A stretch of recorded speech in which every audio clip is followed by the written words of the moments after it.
First, when I teach, I always to use this. Does it work? Okay? Okay. Just a moment, otherwise it's dangerous for me, it's too long.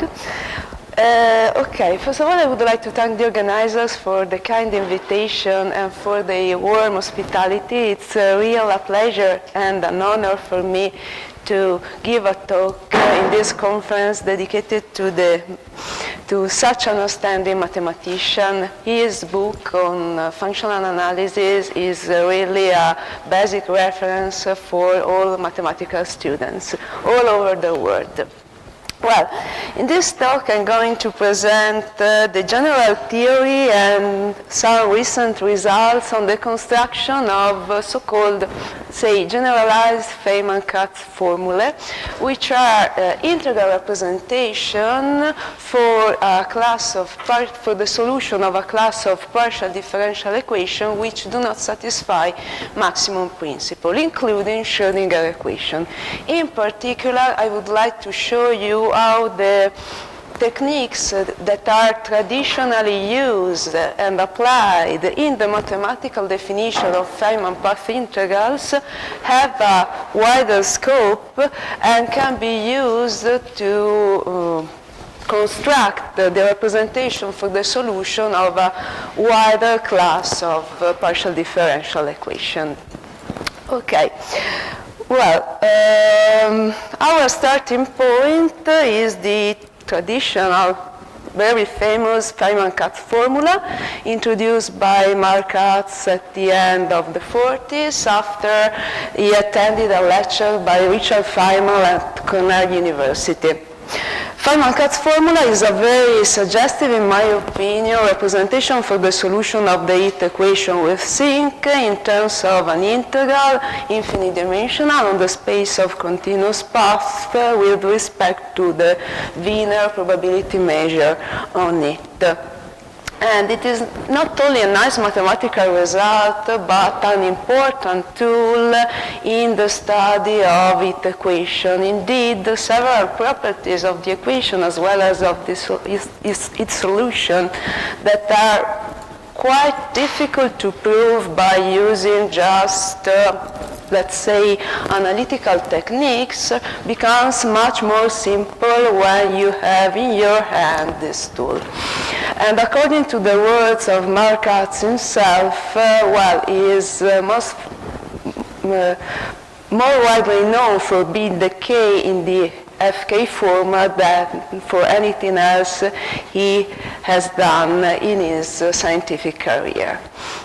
Nowadays, Feynman-Kac's formula is just the first and most famous example of an extensively developed theory which connects analysis on one hand, in particular parabolic equations associated to a second-order elliptic operator, to probability theory, in particular Markov processes described by a stochastic differential equation of this form in such a way that you can construct the representation of the solution of the PDE in terms of the expectation with respect to the distribution of the process.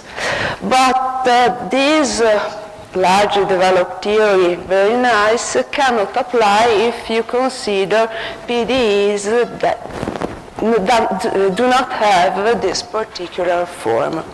For instance, if you simply replace in the heat equation the Laplacian with some, well, integer positive power of it, and you consider a simple equation of this form, which is called higher order heat equation, or if this is most famous, you introduce the imaginary unit in the heat equation here, and you obtain Schrödinger equation. In both cases, we cannot apply the existing theory, and in particular, we cannot write down a representation formula for the solution in terms of the expectation with respect to the distribution of a stochastic process X with real valued paths. Well, the main reason for this no-go result is quite simple. Indeed, the solution of equation of this form do not satisfy a maximum principle, contrary to the case of the heat equation, but this property would be basically implied by such a representation formula, at least for vanishing potential of good potential V. However, the study of the construction of integral representation for this kind of equations is an important problem, extensively studied since the very beginning, since the 60s, I should say. And in the case of the Schrödinger equation, it is deeply related to the long-standing problem of the mathematical definition of Feynman-Kac integrals.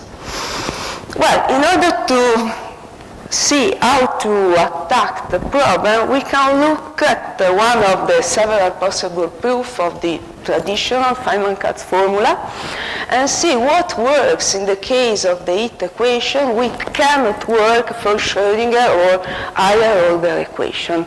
I consider the proof based on total product formula, for instance, presented by Nelson or by Barry Simon. To simplify the notation, I consider the one-dimensional case, but the argument can be extended to arbitrary dimension D. Well, by the famous total product formula, the semigroup on the Hilbert space L2 of the real line generated by the operator sum of an operator A, which we assume to be the generator of a contraction semigroup on L2.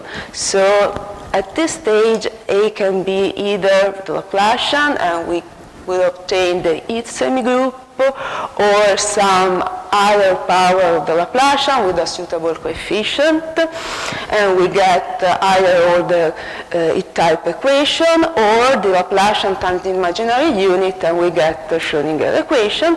And then we consider a multiplication operator V associated to a potential V, which for the sake of simplicity we assume continuous and bounded, yeah, but this assumption can be relaxed. This is not the key point here.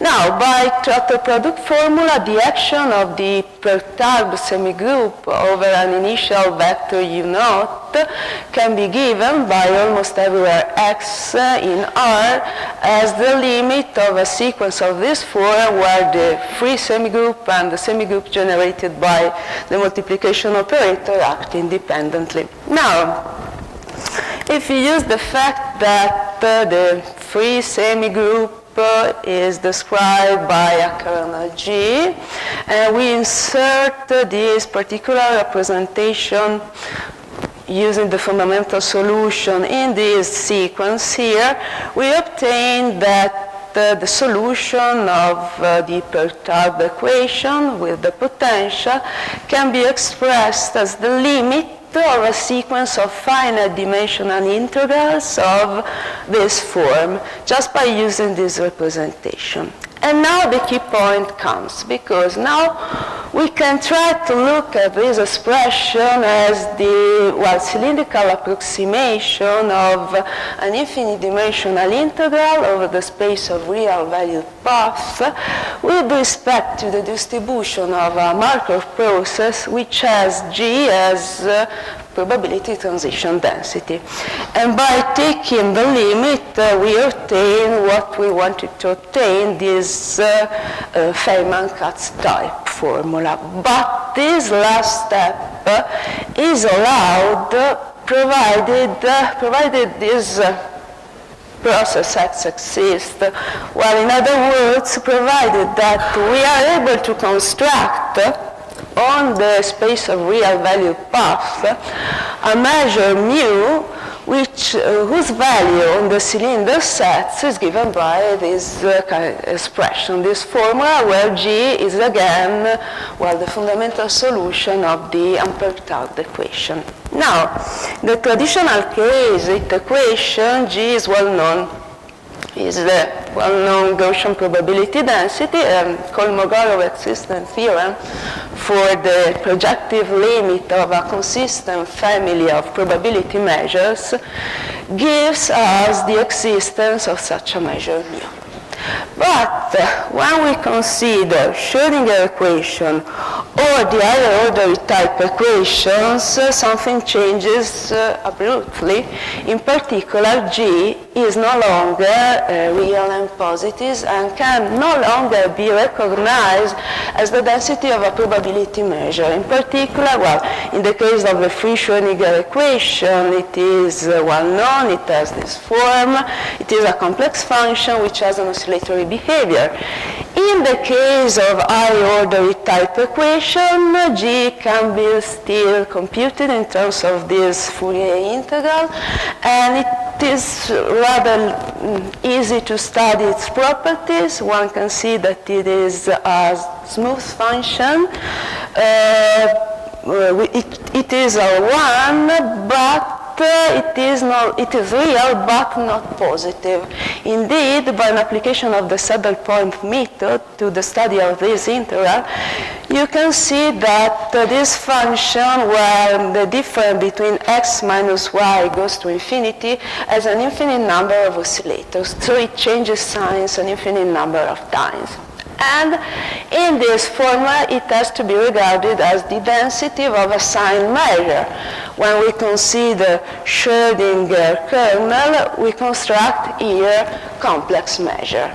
Now, Kolmogorov existence theorem has been generalized to the case of sign or complex measures instead of probability ones by Eric Thomas in 2001 in the best generality we can get, so in the framework of projective systems of measures. And according to Thomas' result, what is fundamental for our discussion is the following necessary condition which allows that a consistent family of sign or complex measure admits a sigma additive projective limit which has a finite total variation. So we need a uniform bound on the total variation of the measures belonging to the consistent family. This is a necessary condition for the existing of the limiting measure. And if we apply Thomas' results to our particular case, when we have a consistent family of measures which are complex or signed, depending whether we are studying Schrödinger or higher order type equation, we can simply construct the total variation of the family of the measures and see that unless G is real and positive, but this is not the case, this total variation is not bounded. It increases exponentially with the number k of the time instant we are considering. This means the following.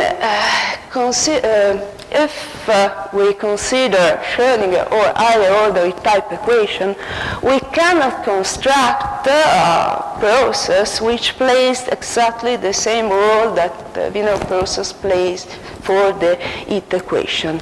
Indeed, according to Thomas' result, we see that if the construction of probability measure or infinite dimensional spaces might be, say, technically difficult in some situation, in most cases, the non-trivial one, the interesting one, the construction of sign or complex measure is impossible. If you want good properties of this measure, if you want finite total variation, and if you want sigma additivity, of course. And Well, this is a noble result in some way because we cannot define generalized Feynman-Kac formula in terms of an integral, Lebesgue type integral, with respect to a well-defined sigma additive measure. And according to the words of Richard Feynman, one feels at this stage as Cavalieri must have felt calculating the volume of a pyramid before the invention of the calculus. However, despite this difficulty, the problem is extensively studied, and in order to solve it, in order to handle this lack of a measure, we can try to change point of view and try to replace the concept of integral with respect to measure with the more general concept of a linear continuous functional on a suitable domain, a space of, say, integrable function. By Ritz-Markov theorem on suitable topological spaces, X, which has to be Hausdorff locally compact, there is a one-to-one correspondence between linear continuous functionals on the space of functions which vanish at infinity and a complex measure with finite total variation, but on different topological spaces and on an infinite dimensional setting we cannot require local compactness, or with different classes of integrable function, the concept of functional is more general and can be used to construct an alternative integration theory in infinite dimensional in all the cases where a measure cannot exist. This is the underlying idea, which has been developed by Sergio Albevaria and myself in a couple of recent papers where we try to give a unified view of probabilistic and oscillatory integration in infinite dimensions by introducing the concept of projective system of functionals instead of projective systems of measures. Concerning the particular problem we are studying now, this theory assumes the following form.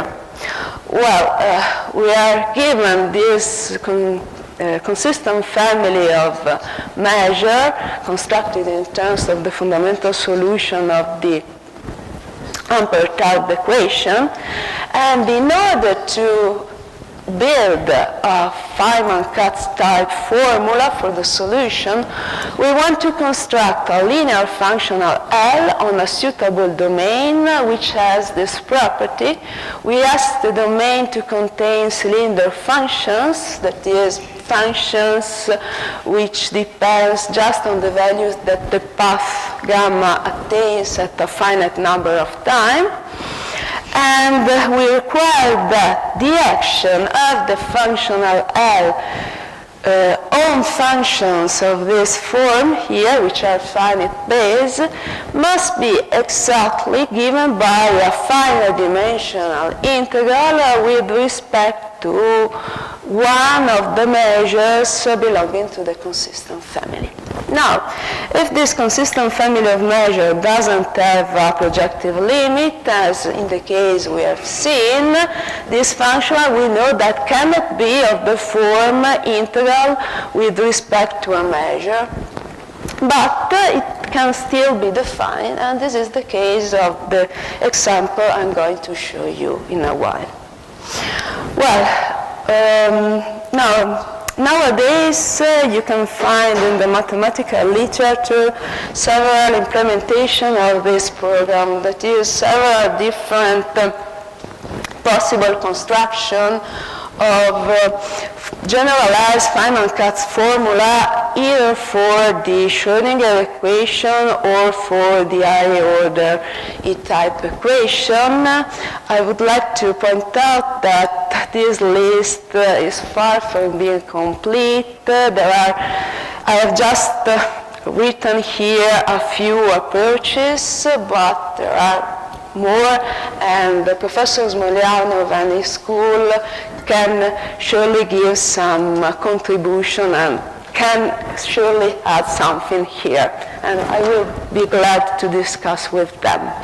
Okay, just to give you an overview briefly, the first approach introduced, I think, was by analytic continuation technique, by Cameron in the case of the Schrödinger equation, and by Funaki in 1979 in the case of high-order type equation. Then there are also approaches in terms of infinite-dimensional distribution theory, introduced by Cécile de Witt-Moret, but this approach reaches its best mathematical form in the framework of either white noise calculus, and it has been recently applied by Remy Leandre to this kind of PDEs.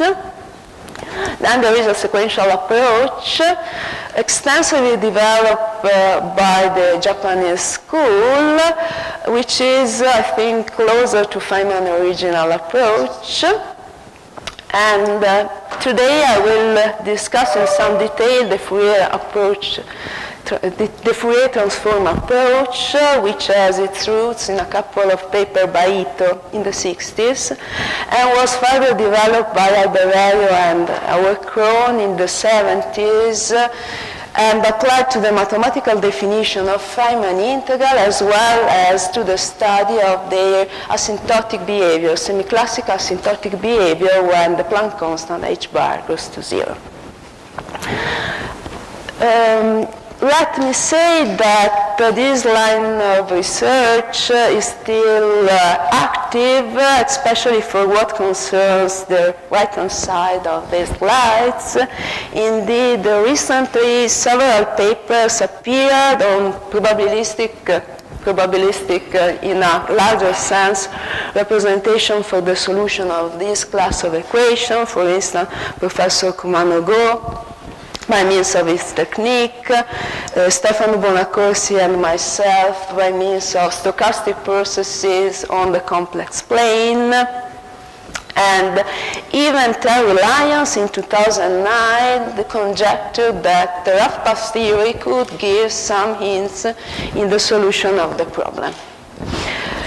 Today I will speak about, in the last part of the talk, of some recent results I have obtained in this paper, where I just generalize traditional, well-known now, infinite-dimensional Fresnel integral of Alberio and Krohn, and apply them to the representation of this kind of equation. Well, what are infinite-dimensional Fresnel integrals? The main idea is rather simple and relies on Parseval equality, which on a finite-dimensional vector space, Rn, allows to write down an expression of this form. It allows to express a Fresnel integral of a function capital F, which is Fourier transform of a complex measure mu f, in terms of integral of this bounded function with respect to the measure mu f associated with f by this relation. Now, this is the key formula that Ito before and Alberio Krohn use in the extension of this object to the case where Rn is replaced by an infinite-dimensional real separable Hilbert space H, because even if when the dimension n goes to infinity, the left-hand side of this equality loses meaning, we no longer have the back measure and this normalization constant blows up, the right-hand side is still meaningful. It is still a well-defined integral with respect to a measure of a continuous bounded function. And Alberio Krohn choose the right-hand side as the definition of their functional So the infinite-dimensional Fresnel integral of a function f on an Hilbert space H, which is Fourier transform of a complex measure, is exactly defined by the right-hand side of this expression. It is a simple idea, but it is really fruitful because it was applied to the mathematical definition of Feynman integral as well as to their study of the semi-classical asymptotic behavior. Now I'm going to show you that this object is just a particular case of a more general one. Now let us consider, instead of an Hilbert space H, a Banach space B, which is real separable, and let B star be its dual. And let us consider the vector space of function f defined on B star, which have this form. They have to be, Fourier transform of a complex bounded measure mu f on the Banach space B, where this bracket denotes the dual pairing. Now, f of B is a Banach algebra where the product is the pointwise one, and the norm is defined to be as the total variation of the measure associated to the function. And given a phase function phi, which has to be continuous and with non-positive or real part, we define the infinite-dimensional Fresnel integral on B star with phase function phi as the functional with domain fb, which is given by, this expression, so the action of the functional over a function f, a Fourier transform of measure, mu f, is given by the integral with respect to mu f of the exponential of the phase function phi we have chosen. And this object has some nice properties. It is linear and continuous in the topology of the Fresnel algebra F. It is normalized and generalizes infinite-dimensional Fresnel integrals in the sense that when B is an Hilbert space and the phase function is just the square of the norm of the vector multiplied by this imaginary coefficient, we still obtain the infinite-dimensional Fresnel integrals of Alberegger or Krohn. Now, this generalization is meaningful provided that we can give some meaningful application of it. And this is a particular case. So let us consider this I-order type equation where P is a positive parameter that we take to be greater or equal than 2, and alpha is a complex constant. We consider the Banach space of absolutely continuous path, gamma, with fixed endpoint and weak derivative in P, and now with this norm. The dual space BP star is naturally isomorphic to BQ, where P and Q are conjugate by this relation, and the pairing is given by this expression. And we can still consider, the Fresnel algebra on BQ, that is the space of function of this space, which are Fourier transform of a complex bounded measure mu f on BP. And eventually, we consider this particular phase function, which is actually proportional to the p power of the norm of the space we are considering, where we have to require some constraints to the constant alpha in such a way that the real part of this phase function is non-positive. Now, we consider the functional, the infinite-dimensional Fresnel integral with phase function phi p as the functional on the Fresnel algebra defined by this expression. Okay, it is well defined and enjoys all the properties discussed so far, but this is the lemma. This lemma is actually the main result because it shows that this functional does exactly the job that we wanted it to do. Indeed, if we consider on BQ cylinder function of these forms, it depends only on the value that the path attains at a finite number of times, and capital F is a function from Rn to C, which is the Fourier transform of measure. Then we can prove that this small f belongs to the domain of our functional, to the Fresnel algebra, and its infinite dimensional Fresnel integral with phase function phi p is given by exactly what we wanted to obtain. So it is the integral of capital F with respect to the finite measure on Rn, which is constructed by using the fundamental solution of this higher order type equation as a density. And this is the key lemma which allows the proof of what we were looking for, a generalized Feynman-Kac formula. Indeed, we consider now the perturbed problem. And if we assume that the initial datum U0 as well as the potential V are Fourier transform of measure on the real line, then we can prove that this particular function on BQ belongs to the Fresnel algebra, so to the domain of the functional, and the action of the functional L phi on it gives exactly a solution for this particular initial value problem. Well, this is not the end of the story, but it is the very beginning. Indeed, this line of research left several problems still open. One of the most important ones, in my opinion, is the extension of the class of potentials which can be handled in this. Indeed, according to this result, we can just consider potentials which are Fourier transform of measures on the real line, which is quite a poor class. These functions has to be continuous and bounded, but from several points of view, it would be interesting to be able to consider unbounded potentials.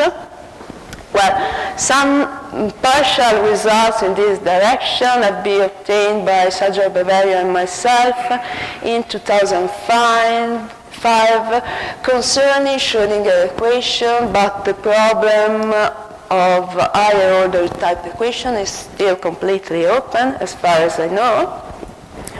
Another interesting line of research is the extension of this kind of result to the case, the order of the derivative, spatial derivative p, is not integer, but it is fractional.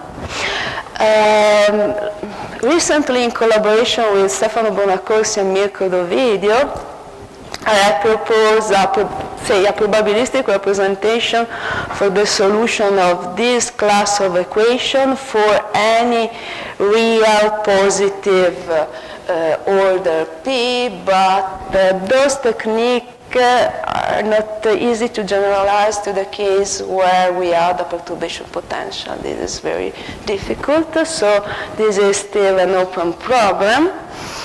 And eventually, as you have seen, the techniques I have described relies upon a Fourier transform approach, so Fourier analysis, and so I think that it would be interesting to investigate whether we can obtain analogous result in the case where the real line, or more generally Rd, the Euclidean space, is replaced by a finite dimensional Lie group. And that's all. I think I can stop here. Thank you for your attention. Questions?